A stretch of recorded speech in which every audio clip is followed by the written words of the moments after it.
नमो बुद्धाय. बुद्ध आणि त्यांचा धम्म या ग्रंथाचे आपण वाचन पाहत आहोत. आज आपण पाहणार आहोत भिक्खू आणि उपासक.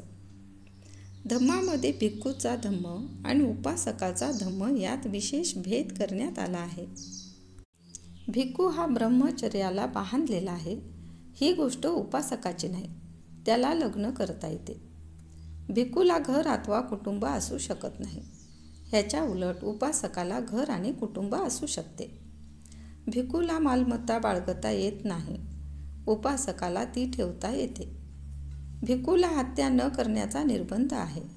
उपासकाला तसा निर्बंध नाही. पंचशीलाचे नियम दोघांनाही पाळावयाचे असतात. परंतु भिक्खूला ते प्रतिज्ञारूप असतात.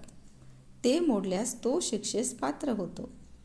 उपासकांच्या बाबतीत ते पाळण्याजोगे नियम या स्वरूपाचे असतात. पंचशीलाचे परिपालन हे भिक्खूच्या बाबतीत सक्तीचे असते. उपासकांच्या बाबतीत ते त्यांच्या इच्छेवर अवलंबून असते. भगवंतांनी असा हा भेद का केला असावा? काहीतरी सबळ कारण असल्याशिवाय ते असा भेद करणार नाहीत. भगवंताने त्या भेदाचे कारण कुठेही स्पष्ट केलेले नसल्यामुळे ते तर्काने जाणावे लागते. काहीही असले तरी ते कारण जाणणे आवश्यक आहे. आपल्या धम्माच्या साह्याने इहलोकी सदाचरणाचे राज्य स्थापन करावे असा भगवंताचा उद्देश होता, यात संशय नाही. म्हणूनच तर भगवंताने आपला धम्म भिक्खू अथवा उपासक असा भेद न करता सर्वांना शिकविला. परंतु भगवंतांना माहीत होते की सामान्य माणसाला केवळ धम्म शिकविल्याने सदाचरणावर आधारलेला आदर्श समाज निर्माण होणे शक्य नाही. आदर्श हा व्यवहार्य असला पाहिजे. एवढेच नव्हे तर तो व्यवहार्य कसा आहे हे उदाहरणाने यथार्थ पटविले पाहिजे. तेव्हाच लोक त्याच्यासाठी झटतात आणि तो कृतीत उतरविण्याचा प्रयत्न करतात.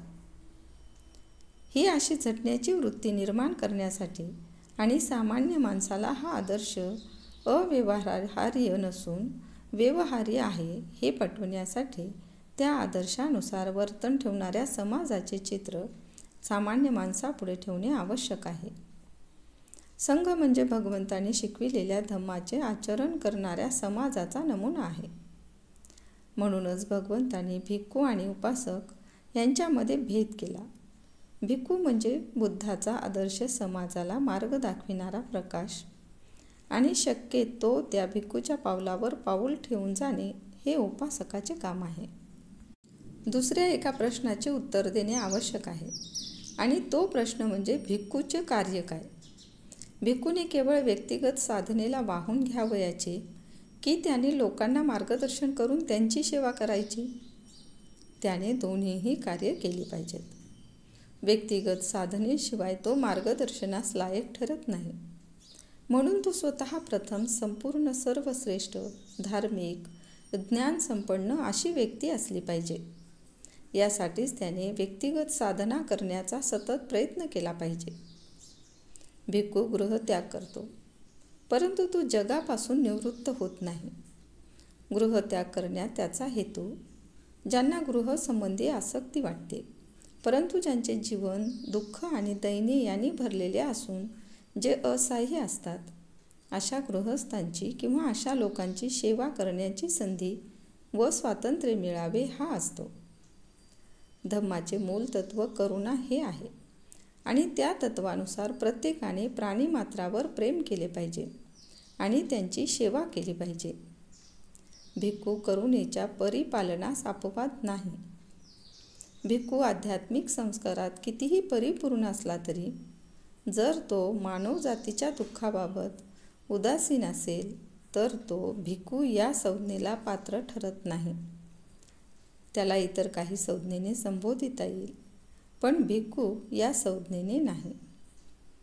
यापुढे आपण पाहणार आहोत भाग 3 भिक्खूची कर्तव्ये. तेव्हा आमच्या चॅनलला लाईक, शेअर व सबस्क्राईब करायला विसरू नका. धन्यवाद.